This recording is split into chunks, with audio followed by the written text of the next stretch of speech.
Hello there ladies and gentlemen, my name is of course Stuart of Tooltech Gaming and welcome back to another Space Engineers showcasing video.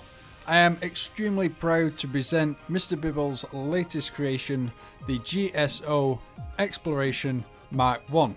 However, this has been revisited. This is a different version of the Mk-I. Things have been upgraded, subtle things have changed, and overall the ship looks a heck of a lot better. So without further ado, let's go and check out this ship.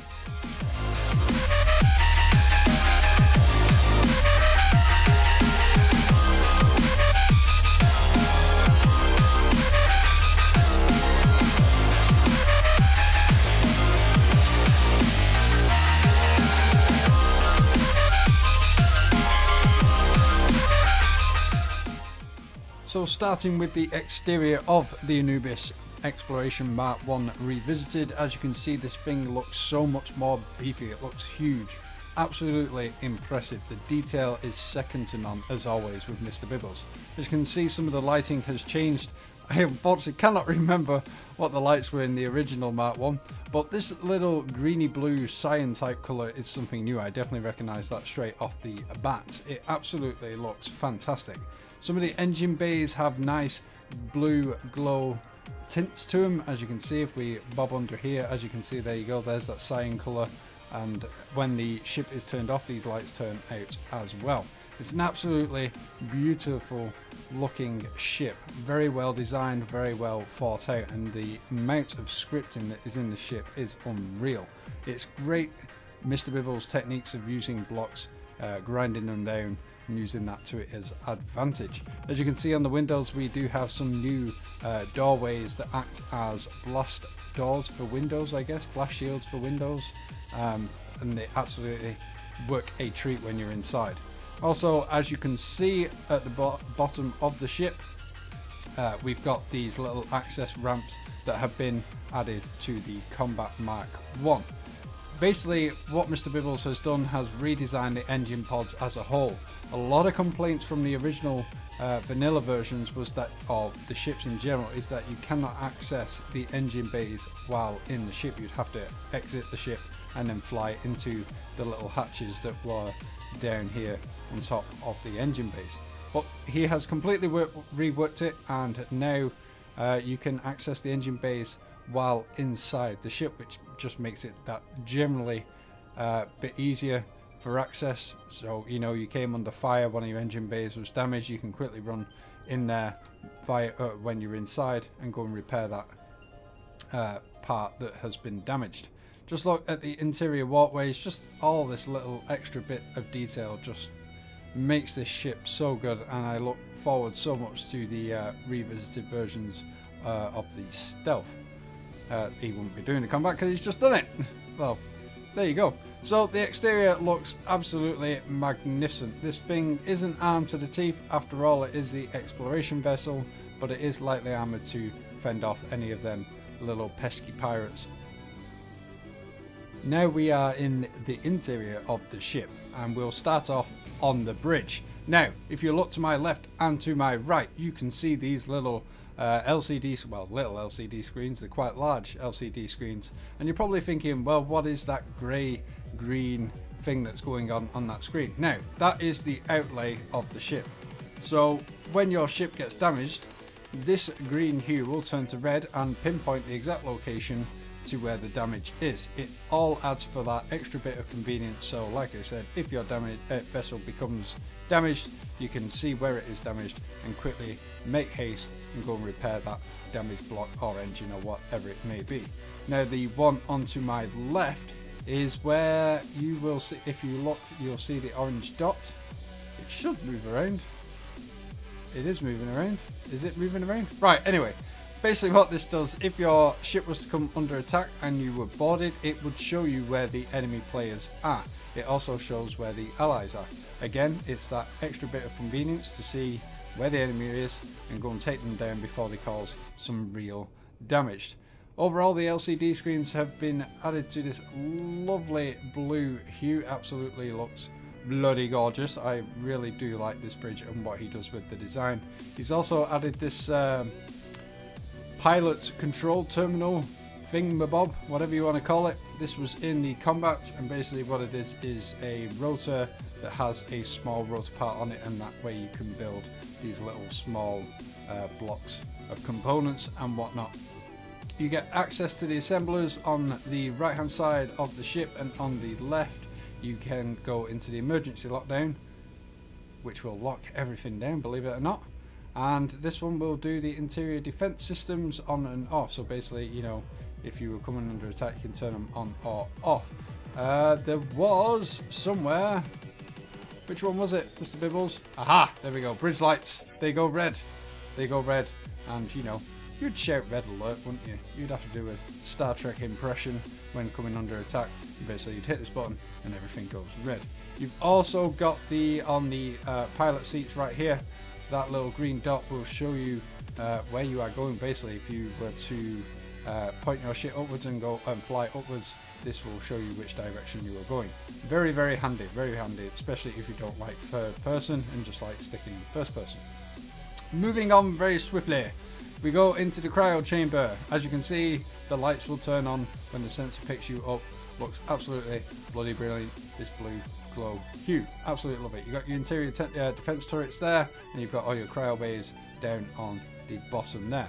Now, this lower part of the ship, you also have a little control area where all the programmable blocks, all the scripts are done and whatnot, and you know, you'd have some sort of dude there sat as a auxiliary controlling all the little bits and bobs that happen in the ship. You also got the LCD screens telling you which open programs are on or off and all that type of jazz. Beautiful information if you do like your information. Going onto the lower part of the cryo deck, as you can see, all the cryopods here. If you're going into a deep space sleep when you are traveling around, I suppose that's what you could call it. But we will move on into the engine cargo bay. Now, this is bloody wonderful. It's added a bit of extra room. Of course, as the combat, you've got these LCD screens, yes, all here showing you what you have in the inventory and all that type of stuff. It'll tell you pretty much what's going on in the ship. Absolutely bloody lovely. Love it. Love this ship. It's so cool what he's done to improve on it. As you can see, the engines look absolutely beastly with the massive cargo container there. Now, moving on to the right of the ship, you've got the crew quarters. You know, that special word that I can never get out, which is bunk beds. Obviously, you'll have to watch previous videos of mine to understand where that has come from. These stairs that are turned upside down act as ladders, and if I can crouch, we're in bed. Oh yes, bloody wonderful. This button closes the blast shields for the windows, and that magnificent sound effect makes it all the much cooler. And you reopen them and you can see the lovely void of space there. Very nice skybox, by the way, I must add. A little bit of platform there, wall, yeah, defense wall added for an extra bit more detail. Really had to think what the hell it was called then, and I probably still got it wrong. Now, something I never actually pointed out on the ships, the in-game scripting will close all doors after 3 seconds. Again, makes it a bit more immersive. If you like immersion, then you don't add scripty doors. Pretty good. On the left-hand side of the ship, I really need to learn the ship words for left, right, up and down, all that type of jazz. Is the medical bay. Again, we have a button around here somewhere. There it is. That will shut them blast shields again on the windows. Because let's face it, windows on a ship is a weak point, so you've got to add that extra little bit of protection, and it also adds for immersion value, and also just looks bloody nice. Very nice indeed. Moving onwards, we shall go to the hangar control, and it's bloody great. I love this. Really do like this. I actually closed that door behind me then. Look how cool this room looks. You know, you got your LCD screens here again, and you've got all these buttons that, well, you know, do all sorts. You can open and close the hangar doors from here in all the systems. You can drain the oxygen out from here, so this place becomes sealed or unsealed, so you know you're not flooding. It's basically, somebody was down there, you'd drain out the oxygen before you open the doors so they don't get sucked out and you can't breathe and die. Also, something I will point out, this flight seat here, you can control the entire ship from this seat right here. Basically, if you were to lose the bridge, somebody can still fly the ship from here. And we'll quickly go down into one of the engine pods just to quickly show you what they're like. Shut the door, you go green, boom, and we're open. Oh, it's the one going up. So yeah, lovely engine pods. I really do like these things. They look so cool, and as you can see, you've got engine pods in the actual engine pod itself. And yeah, that's what I meant. Of course, they are spread to a certain distance so they don't damage any blocks while they're firing. And you know, this button down here should turn off all the lights. Should. Nope. What was that one do? Engine pod on. What was that? Engine pod off. Does that turn everything off? Must have turned. Yes, everything is off. All the lights are off and all that kind of jazz. So that lovely hue you can see from the engines is controlled from these buttons here. You can also control it from the main bridge. Something I really do like is just this little window here that looks down into the hangar bay. It looks so cool, I must admit. You know, I'd stare at this hangar bay for absolute days if I was aboard the ship, or living on the ship, should I say. But on that note, we will crack on down into the hangar bay when this door opens. Open up, thank you very much. And I forgot my way. No, I haven't. It's down here. Lovely little, you know, compact stairways. Again, looks absolutely bloody wonderful. This LD screen tells you where things are, so you know left to right, engine pod 2, 4, and that type of jazz. If you go down here, in fact, we will show off very quickly the lower engine pods. And again, hit this button here. Nope, that one. Everything switches off. And hit this one, it all comes back on.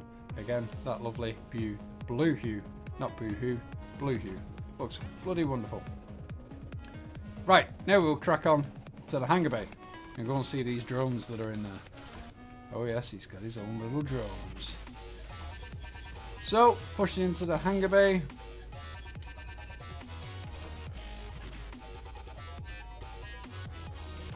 There we go. The hangar bay is bloody huge for a big ship, let's face it. Well, it's a medium, well, it's a small ship, I would say, personally, but this hangar bay is bloody huge. I love the jump drives being up on the top there. It just adds that extra bit of detail that makes it look so good. This hangar bay is well designed, and on the bottom floor is blast door blocks. So basically, if you were to land a ship in here, none of the engines will do any damage to the blocks. These drones can be manually controlled, of course, and if you don't like switching to third person, you can literally look at them in the camera to ensure everything is going smoothly. Absolutely wonderful job. Bloody love this ship.